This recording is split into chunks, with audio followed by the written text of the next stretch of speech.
প্রসঙ্গে অপূর্ব ঘটন শ্রদ্ধা করি ভক্তগণ করো শ্রবণ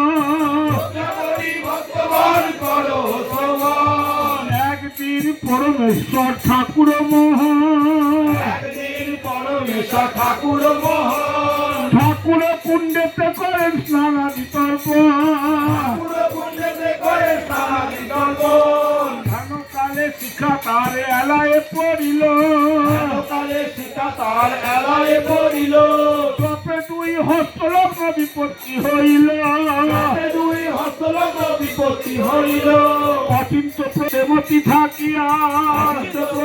ঠাকুর প্রেমতি থাকিয়া বাঁধিলেন আর দুই হস্ত প্রকাশিয়া রজকের কন্যা এক থাকি পর পারে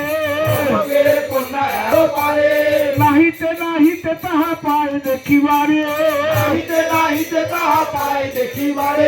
ঠাকুর মহাশয় তাহা জানিতে পারিয়া বিশে দিল প্রকাশিতে বিশেষ করিয়া কহিলেন মোহে যদি করহ প্রকাশ তৎকালে তোমার তবে হইবে বিনা অল্প বুদ্ধি সেই নারী গৃহেতে আসিয়া স্বামীরে বৃত্তান্ত কয় নিষেধ ভুলিয়া কহিতে কহিতে তার প্রাণ বাহিরিল রজক গৃহেতে মহারোদন উঠিল ভাইয়া আইল লোক কিবা হইল বলি স্বামী তার সরদনে করি হইল সকলি ভক্ত লোকে বলে ভাই ছাড়ো চলো যাই ধরি দিয়া ঠাকুর চরণ সেই দিল প্রাণ দান তার কি পায় রাজপুত্র লোভিল পরা তাহার করুণা হইলে এহে তো বাঁচিবে এত শুনি পরে প্রভু চরণ রাজিবে কাতর দেখিয়া তারে দয়া তরি তার সনে গৃহ তার আইল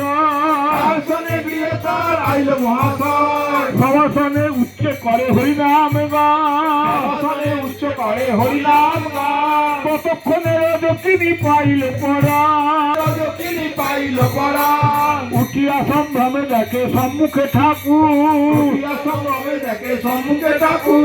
জোরস্তে ক্ষমা চায় হইয়া বিধুর সর্বঅপরাধ তার ক্ষমি নিজ গুণে কুঠিরে আইলা কৃপা দৃষ্টি করি টানে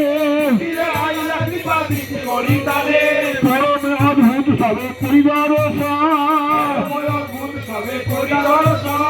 একান্ত হইলা হরিনাম পরায়ণ হিব নিত্যানন্দ গণের মহিমা বেদের তাহার কবু নাই পায় সীমা ব্রহ্মাণ্ড তারিতে শক্তি ধরে জানে প্রাণ দান পায় প্রেমের কারণে